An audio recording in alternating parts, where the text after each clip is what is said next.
प्रभू येशू ख्रिस्ताच्या नावात माझ्या सगळ्या ख्रिस्ती बांधवांना बहिणींना माझा यीशु ख्रिस्ताच्या नावामध्ये नमस्कार। आप सभी को यीशु मसीह के नाम में जय मसीह की, प्रेज द लॉर्ड। यीशु के नाम में मैं आप सभी को सलाम करता हूँ।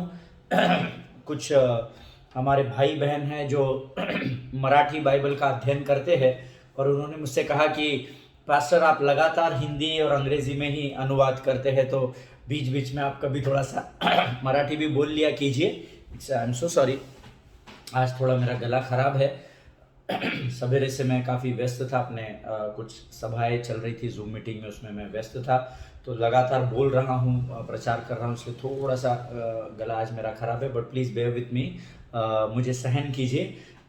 मराठी में मेरा अध्ययन तो बाइबल का मराठी नहीं है, परंतु मैं कोशिश करूँगा प्रियो कि मैं बीच बीच में वैसे भी मैं कभी कभी बोलता हूँ थोड़ा मराठी में, but I don't have command on that language completely. Bible में मेरा उसके ऊपर कमांड नहीं है क्योंकि मेरी स्टडी उसमें नहीं है, बट फिर भी मैं कोशिश करूँगा। एनीवेज, प्रभु का धन्यवाद हो, परमेश्वर की स्तुति हो। हम पिछले कुछ दिनों से स्वप्न और दर्शनों के विषय में सीखने का प्रयत्न कर रहे हैं, लेकिन उसमें जाने से पहले मैंने आपको कहा था कि हम लोग मनुष्य की निर्मिति या मनुष्य की उत्पत्ति कैसे पृथ्वी पर हुई और किस उद्देश्य से परमेश्वर ने मनुष्य को बनाया और किस उद्देश्य के साथ उसने मनुष्यों को स्वप्न और दर्शन से बात करने का वायदा किया, या उसने पवित्र शास्त्र में हम थ्रू आउट पहले उत्पत्ति की किताब से प्रकाशित वाक्य तक हमने कई बार देखा है कि वचनों के द्वारा, स्वप्नों के द्वारा, दर्शनों के द्वारा प्रभु ने उसके लोगों से बातें की। और परमेश्वर कल, आज और युगानुयुग एक सा प्रभु है। आज भी परमेश्वर वचनों के द्वारा, स्वप्नों के द्वारा और दर्शनों के द्वारा ही बात करता है। हालेलुया।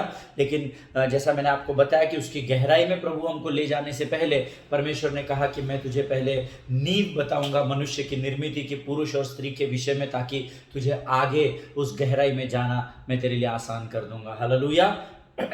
और हमने पिछले 2-3 दिनों से हम कुछ बातों को सीख रहे हैं। मैंने आपको कल बताया था कि हमने उत्पत्ति की किताब से कुछ वचनों का अध्ययन किया था, लेकिन आज उसके आगे बढ़ने से पहले मैं चाहता हूं हम अपने आप को प्रभु को फिर एक बार समर्पित करें और परमेश्वर के सामने नम्र और दीन होकर प्रार्थना करें। आइए हम दुआ करेंगे।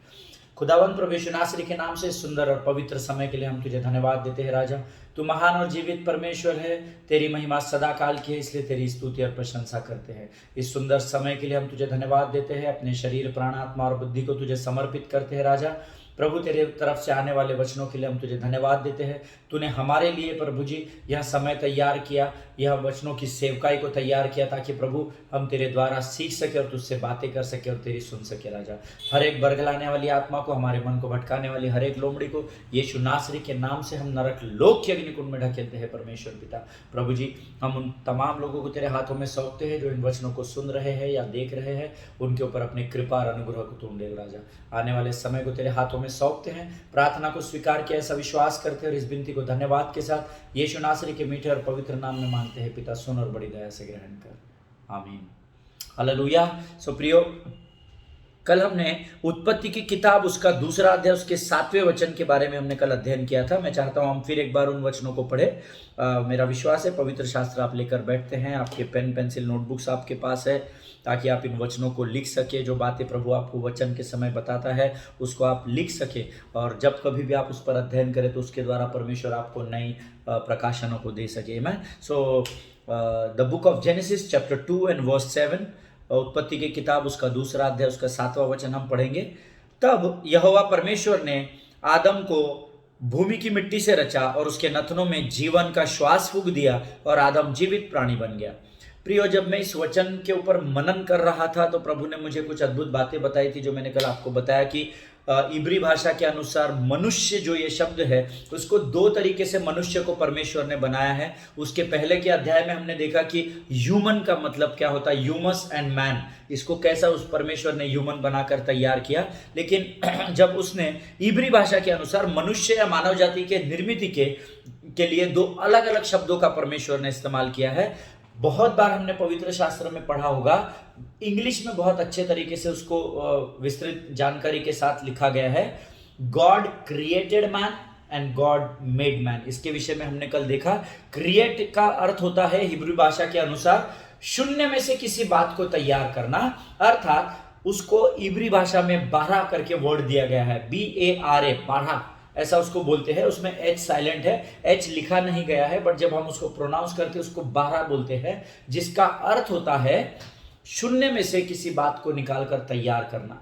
और गॉड मेड मैन, मेड का इब्री भाषा में अर्थ होता है आसा, ASAH, जो मैंने कल आपको अध्ययन में बताया था, जिसका अर्थ होता है मिट्टी या धूल में से कुछ बनाकर तैयार करना। तो प्रभु ने क्या किया, परमेश्वर ने सबसे पहले मनुष्य की निर्मिति कैसे हुई, उसने परमेश्वर ने अपने अंदर का आत्मा निकालकर एक स्पिरिट बीइंग को तैयार किया। उस स्पिरिट बीइंग जब वो परमेश्वर के अंदर से होकर बाहर आया तो वो दिखता नहीं था, आत्मा दिखता नहीं है, हम सब जानते हैं परमेश्वर आत्मा है, और आत्मा और सच्चाई से ही हमको आराधना करनी है, ऐसा हमने सीखा है पिछले दिनों में। सो परमेश्वर ने अपने अंदर का आत्मा निकाला और फिर उसने, यानी ये बारह निकाला, उसके बाद उसने आशा को उठाया, ASAH, जिसका अर्थ है मेड मैन को निकाला, और उसने उस धूल से एक मूर्ति टाइप, जैसा मेरा शरीर है या आपका शरीर है वैसा उसने एक आकार बनाया, और उस आकार को इस स्पिरिट बीइंग पर रखा। दैट मीन्स ह्यूमन बीइंग को स्पिरिट बीइंग के ऊपर रखा,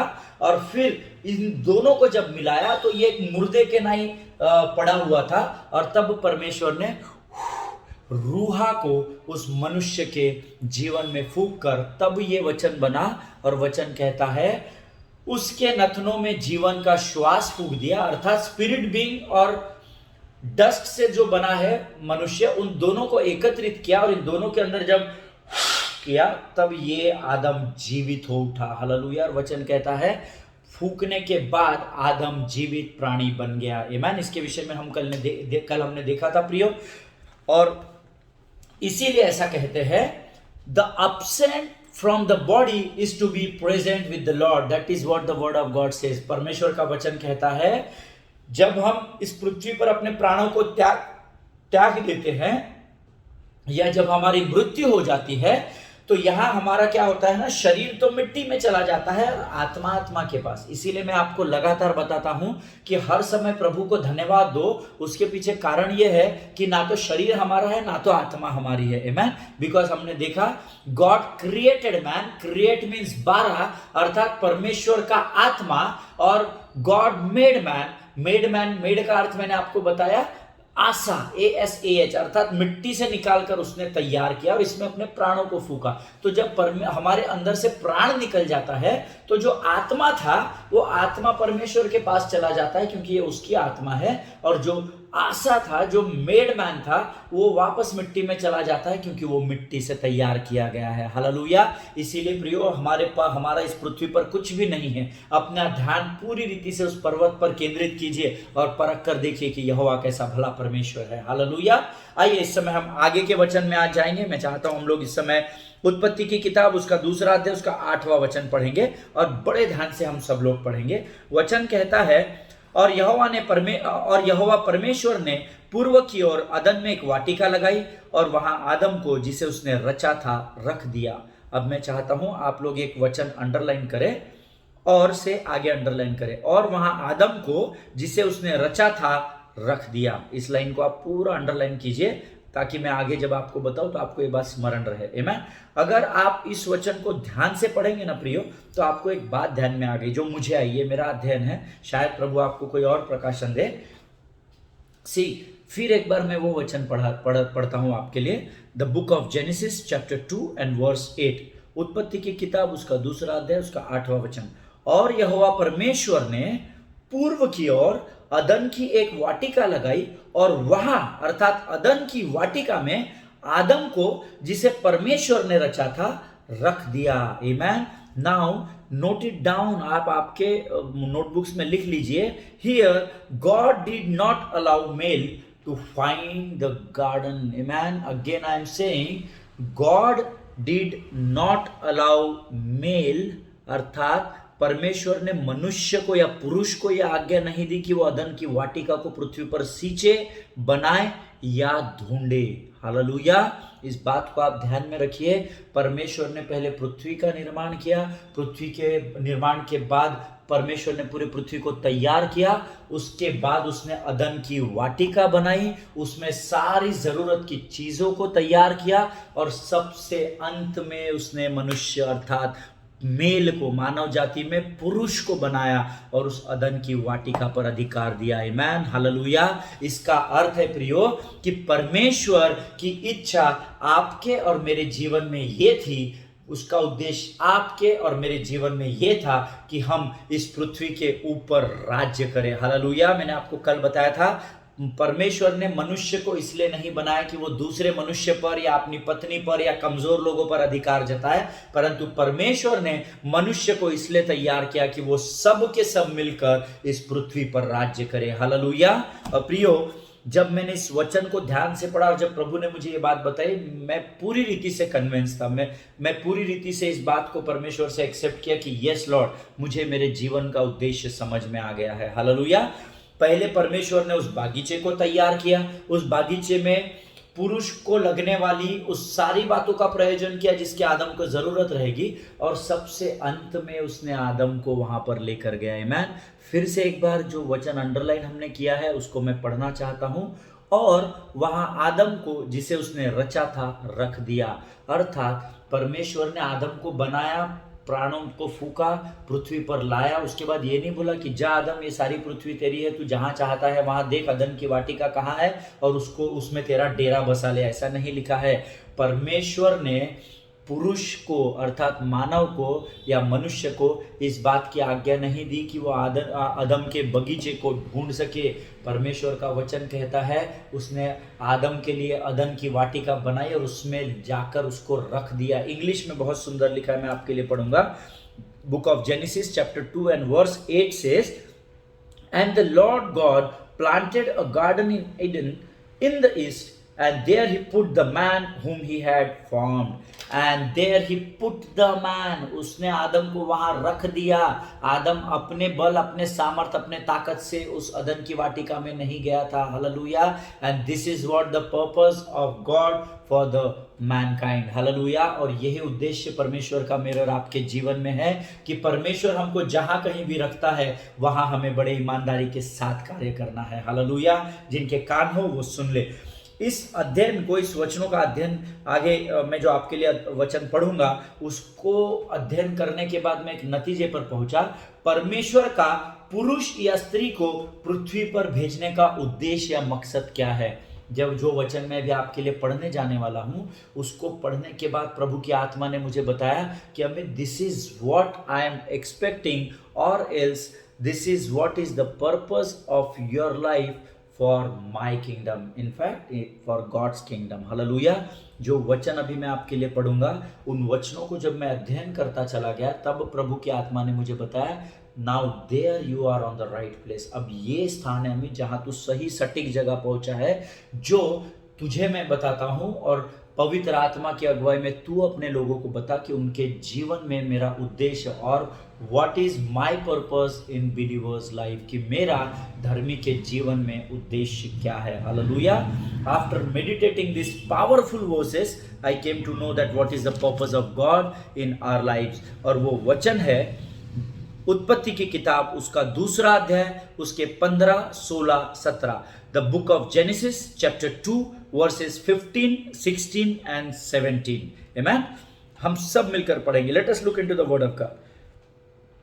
तब यहोवा परमेश्वर ने आदम को लेकर अदन की वाटिका में रख दिया कि वह उसमें काम करे और उसकी रक्षा करे। और यहोवा परमेश्वर ने आदम को यहां आज्ञा दी, तू वाटिका के सब वृक्षों का फल बिना खटके खा सकता है, पर भले या बुरे के ज्ञान का जो वृक्ष है उसका फल तू कभी न खाना, क्योंकि जिस दिन तू उसका फल खाएगा उसी दिन अवश्य मर जाएगा। आमीन। परमेश्वर इन पढ़े हुए वचनों पर हम सबों को आशीष दे।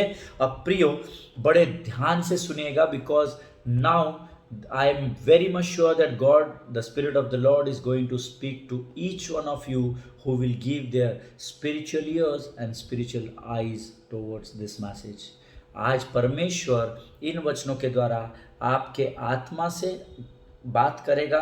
केवल उनके जो अपने आत्मा के कानों को और आत्मा की आंखों को खुला रखेंगे और आत्मा के कानों से सुनने का प्रयत्न करेंगे। Amen. Garden of Eden is very important for male man. Okay, जो लोग नोट्स लिख रहे हैं वो लिख लीजिए। Garden of Eden is very important for a male man.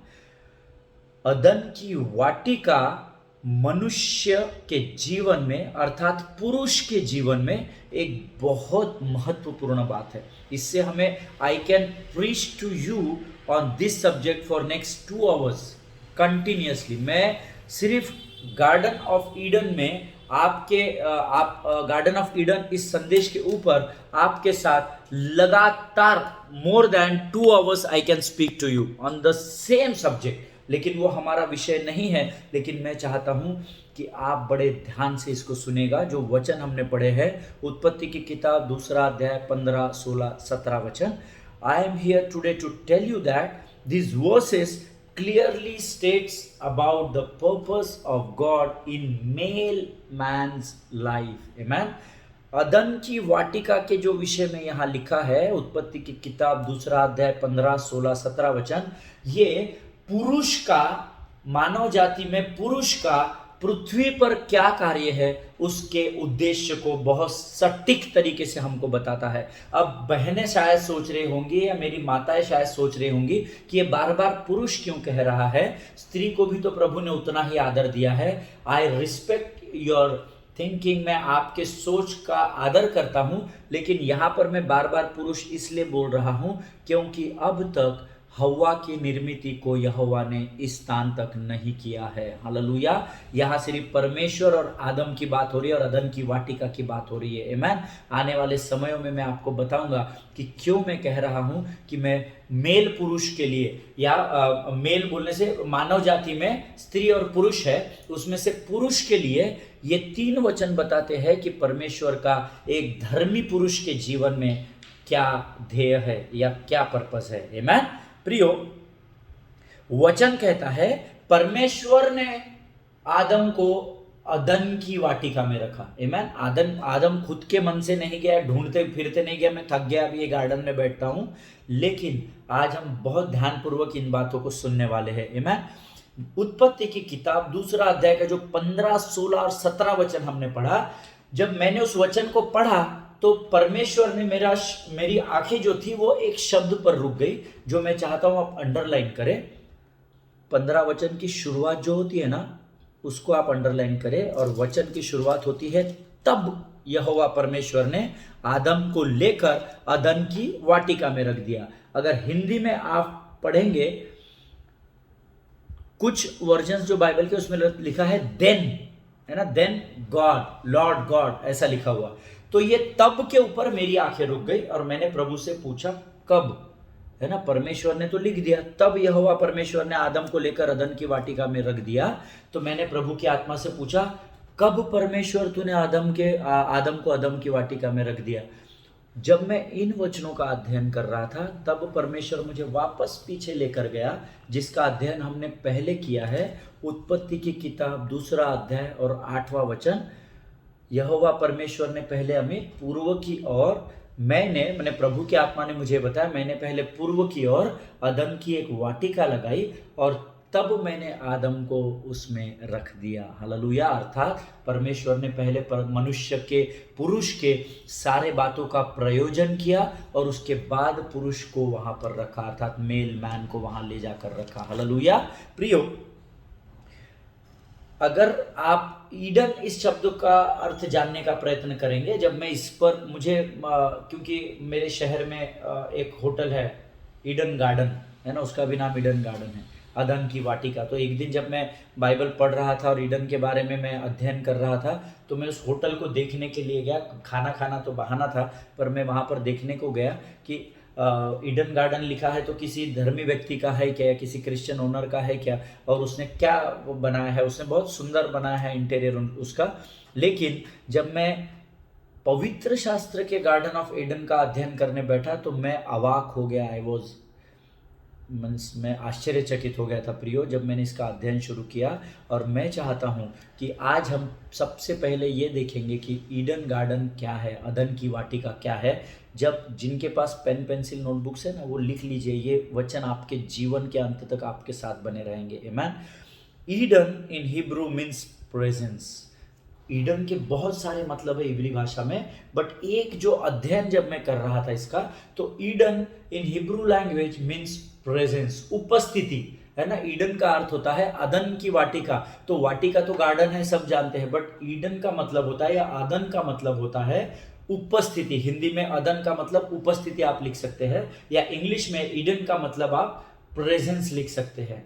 That means Eden, garden of Eden is not the place और a thing. आमीन। इसका अर्थ है कि अदन की वाटिका कोई स्थान नहीं है। जैसा हर शहर में अलग अलग गार्डन को नाम दिए गए हैं, hanging garden, sleeping garden, standing garden, roaming garden, वैसी अदन की वाटिका नहीं थी। जब मैं इसका अध्ययन कर रहा था तो परमेश्वर की आत्मा ने मुझे बताया कि ईडन का अर्थ जो है, अध्ययन बताता है उसका अर्थ होता है उपस्थिति। अर्थात अदन की वाटिका कोई स्थान था ही नहीं, अदन की वाटिका का नाम ही उपस्थिति था, और उपस्थिति किसी और की नहीं परंतु यहोवा परमेश्वर की उपस्थिति को ही गार्डन ऑफ ईडन कहा गया है। हालेलुया। जिनके कान हो वो सुन ले। उसका प्रमाण ये है कि उस समय से लेकर तो आज के इस दिन तक कोई भी अदन की वाटिका को पृथ्वी पर ढूंढ नहीं पाया, या आजपर्यंत कोणी पण या पृथ्वीवर या भूतलावर आदनचा जो बगीचा आहे त्याच्याबद्दल शोध लावू शकला नाही। कोणी पण माणूस असा पृथ्वीवर नाही आहे जो ह्या गोष्टीची गॅरंटी घेऊ शकतो, जो इस बात की खात्री से बता सकता है कि garden of Eden is in this place. मैंने इसके ऊपर 15-20 दिनों तक अध्ययन किया, बहुत सारी किताबों को, जर्नल्स को पढ़ा मैंने, लिटरेचर्स को पढ़ा, यूट्यूब्स में बहुत ढूंढा, पर कोई भी व्यक्ति मैंने नहीं पाया जो सटीक तरीके से बता सके। जब हमने अयूब का अध्ययन किया था तब मैंने आपको बताया था कि अदन की बारी को कहाँ सींचा जाता था, मेसोपोटामिया के आसपास कहीं तो भी, but that is assumption, that is not confirmation from any human being in this world. वो सिर्फ माना जाता है कि यहाँ पर अदन की वाटिका होगी। मैं इजराइल जाकर आया हूं, मैं जॉर्डन जाकर आया हूं, मैंने अदन की वाटिका मुझे कोई टूरिस्ट ने नहीं दिखाया, या कोई गाइड ने मुझे नहीं लेके गया, यह अदन का बगीचा है। आमीन। जब मैं इसका अध्ययन करने लगा तब मुझे पता चला ईडन का अर्थ ही उपस्थिति होता है, और इसीलिए आज तक पृथ्वी पर कोई भी आदन की बाग को ढूंढ नहीं पाया प्रियो। आमीन। जिनके कान हो वो सुन ले। Eden was nothing but N atmosphere और एन एनवायरमेंट। आमीन। ईडन जो है वो एक वायुमंडल के नहीं है, ऐसा स्टडीज बताती है या स्कॉलर्स बताते हैं। या जब वायुमंडल मुझे समझ में नहीं आया, अगर वायुमंडल ये शब्द मैंने कहाँ से निकाला, ये मैंने डिक्शनरी से निकाला। एटमॉस्फेयर को क्या बोलते हैं, what is the Hindi meaning of atmosphere, तो मुझे गूगल ने बताया कि इसको वायुमंडल बोलते हैं। बट जब मैं इसका अध्ययन करने लगा तो मुझे एक बात ध्यान में आई, it is something like a wind breeze. You know, आप अगर कभी समुंदर के किनारे गए हैं तो समुंदर के किनारे जब हम खड़े होते हैं, जब हम समुंदर को देख रहे हैं, आसपास लोगों को देख रहे हैं, तो आपने एक्सपीरियंस किया है कि नहीं मुझे पता नहीं, मैंने बहुत बार किया है। एक ऐसी ठंडी हवा आती है जो हमको कुछ पलों के लिए, कुछ क्षणों के लिए बहुत ही सुकून देकर जाती है। आमीन। जब हम किसी के साथ होते हैं, अपने कलीग्स, अपने भाई, अपने परिवार, पति पत्नी, बच्चों के साथ, तो हम कहते हैं कितना मस्त लग रहा है, कितना सुंदर लग रहा है इस ठंडी हवा के द्वारा, कितना आनंद मिल रहा है हमें। आमीन। वो विंड ब्रीज जो होती है ना, वो जो हवा से चलने वाली वो हल्की सौंधी सी हवा होती है ना, जो आपको सुकून देकर जाती है, उसको ही ईडन कहा जाता है। हालेलुया। अर्थात वो उपस्थिति जहां पर आप है, जो आपको महसूस भी हो रही है लेकिन आपको दिख नहीं रही है। हालेलुया। आमीन। प्रियो, अदन की वाटिका वही स्थान था। हालेलुया। हम अक्सर ये सोचते हैं, हम इमेजिनेशन में फल देखते हैं, पेड़ पौधे, ये सारी चीजें देखते हैं, लेकिन वचन कहता है ईडन का अर्थ ही उपस्थिति होता है। आमीन। और वो उपस्थिति है जिसको मनुष्य या मानव जाति महसूस कर सकती है, परंतु वो उसे देख नहीं सकती। आप हवा को देख नहीं सकते, आप उस ठंडे झोंके को देख नहीं सकते हैं, पर आपको वो ठंडी हवा का झोंका आनंद और खुशियों से भरकर चला जाता है। Hallelujah. May be it is for friction of seconds, हो सकता है वो बहुत ही कम पल के लिए हो, परंतु वो आपको वो सुकून देकर जाता है। हालेलुया। प्रियो, that is what no one could find an end because it was nothing but an environment or an atmosphere. Hallelujah. इसीलिए, क्योंकि वो सिर्फ एक उपस्थिति थी, इसीलिए आज तक उसको कोई ढूंढ नहीं पाया है। आमीन। जैसे पवित्र आत्मा, परमेश्वर पिता, यीशु मसीह हमको दिखते नहीं है, उसी प्रकार का ईडन का जो अर्थ है उपस्थिति, वो भी हमें दिखती नहीं है। हालेलुया। जब हम प्रार्थना करते हैं, आराधना करते हैं, हमको परमेश्वर की उपस्थिति महसूस होती है। आमीन। और वो महसूस कैसे होती है? विश्वास के द्वारा होती है। जिनके कान हो वो सुन ले। जब मैं ईडन या अदन इस शब्द का अध्ययन कर रहा था, तो इब्री भाषा में मैं इसको ढूंढ रहा था, क्योंकि उत्पत्ति की किताब इब्री भाषा में लिखी गई है, क्योंकि पुराना नियम इब्री में लिखा गया है, नया नियम ग्रीक में लिखा गया है। बीच में कुछ पुस्तकें हैं जो अरामिक भाषा में, अरामी भाषा में लिखी गई है, अरेबिक लैंग्वेज में। वो हम कभी लैंग्वेज के ऊपर जब अध्ययन करेंगे तो हम ज़रूर, मैं आपको बताऊंगा वो सारी डिटेल्स। लेकिन जब मैं ईडन के विषय में अध्ययन कर रहा था, तो मेरा मन एकदम ही आश्चर्यचकित हो गया जब मैं उसकी गहराई में गया। ईडन जो शब्द है ना, उसको इब्री भाषा में 5 स्ट्रोक्स अलग अलग दिए गए हैं, है ना। मैंने आपको बताया ईडन के बहुत सारे अर्थ है, बट जब मैं इसको क्लब कर रहा था या उसका अध्ययन कर रहा था, लिटरेचर्स पढ़ रहा था, जर्नल्स पढ़ रहा था, सरमन सुन रहा था, तो ईडन इस शब्द को 5 अलग स्ट्रोक्स में कहा गया है। मैं चाहता हूं इस समय आप आपके नोटबुक्स में, आपके नोट्स में जरूर इन बातों को लिखिए। 5 strokes. Eden in Hebrew has 5 strokes. आप लिख लीजिए आपके नोटबुक्स में। ईडन ये जो शब्द है या अदन ये शब्द है, इसको 5 अलग भागों में बांटा गया है। नंबर 1 आप लिखिए, दैट इज स्पॉट। सबसे पहले आप लिखेंगे SPOT, स्पॉट। हिंदी में जो लिख रहे हैं नंबर 1, स्थान लिखेंगे आप, स्थान, है ना। उस स्थान पर जाना है, इस स्थान पर जाना है। Number 1 is spot. Number 2 is moment. Moment यानी हम इसको हिंदी में पल या क्षण बोल सकते हैं। हर पल प्रभु मैं तेरी आराधना करूं, हर क्षण मैं तेरी आराधना करूं, है ना। सो मोमेंट इंग्लिश में, हिंदी में उसको आप पल या क्षण। नंबर 1 स्थान, नंबर 2 पल या क्षण आप लिख सकते हैं।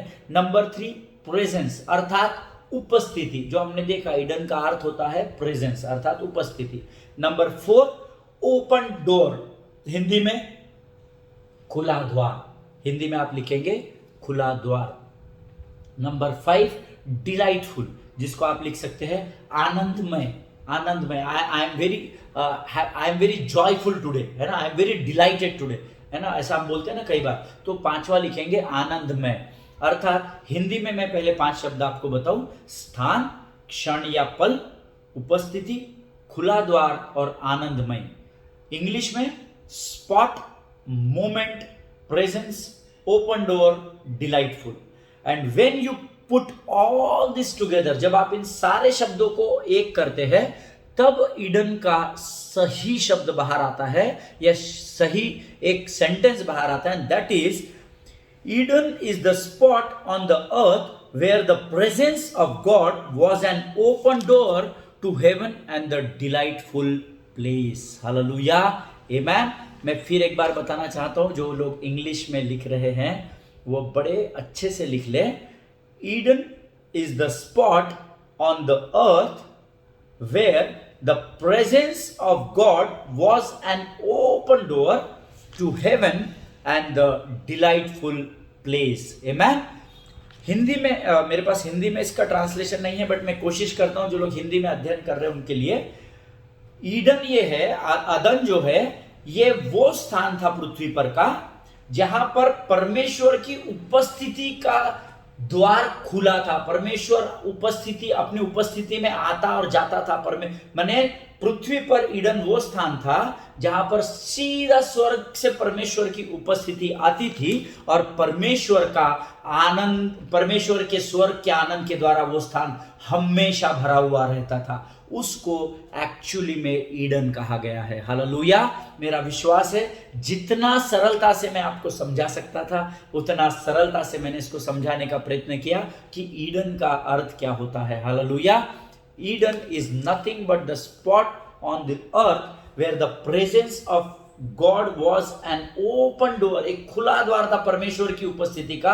और उस स्थान पर, क्योंकि ये स्वर्ग से सीधा खुला द्वार, यहां पर आपने कभी सीरियल्स में देखा होगा, सडनली आई रिकलेक्टेड, कई पौराणिक कथाओं को हम देखते हैं ना, कहानियों को, रामायण महाभारत, ये बहुत सारी कहानियां मैंने पहला देखा था, छोटा था तब टीवी में आती थी। तो उसमें क्या बताते थे कि कोई भी एक व्यक्ति अगर प्रेजेंट होता है तो सट से स्वर्ग में उसके ऊपर फोकस आ जाता था। या उससे भी प्रैक्टिकली हम कई बार देखते हैं ओपेरा और ये सारी चीजें होती है, या हमारे कॉन्सर्ट्स में भी कई बार होता है कि पूरा स्टेज को हम पूरा लाइट्स ऑफ कर देते हैं और सिर्फ जो लीड वोकलिस्ट होता है उसको स्पॉटलाइट से हम लोग फोकस करते हैं, सिर्फ पूरे स्थान में वो अकेला ही दिखाई देता है। ईडन ऐसा ही एक स्थान था जहां पर स्वर्ग से एक द्वार खुलता था और परमेश्वर की उपस्थिति और स्वर्ग का आनंद वहां पर निरंतर कार्य करता था। हालेलुया। जिनके कान हो वो सुन ले कि प्रभु क्या कहना चाहता है। आमीन। हमारा समय आज समाप्त हो गया है प्रियो। आज हम यहाँ पर इस अध्ययन को यहीं रोकेंगे। मेरा विश्वास है प्रभु ने आज आपसे बात की है। अगर आप कंफ्यूजन में हैं तो आप वापस से इसको रिवाइंड कर देख सकते हैं, या जो नोट्स आपने लिखे हैं उसका अध्ययन कीजिए। उत्पत्ति की किताब पहला अध्याय और दूसरा अध्याय जरूर पढ़िए जब तक हम इसको अध्ययन कर रहे हैं, ताकि आप परमेश्वर से सीधे सुन सके। हालेलुया। परमेश्वर इन वचनों के द्वारा आपको बहुत ऐसे आशीष दे। All glory to God. परमेश्वर आपके साथ लगातार बना रहे। सरकार के दिए गए निर्देशों का लगातार पालन कीजिए, सोशल डिस्टेंस को मेंटेन कीजिए और एक दूसरे के लिए, विशेषकर अपने पासबानों के लिए और उनके परिवारों के लिए प्रार्थना कीजिए। Hallelujah. All glory to God. हम कल एक बार फिर मिलेंगे, तब तक सुरक्षित रहिए और लगातार प्रार्थना में बने रहिए। Glory to God. All the best.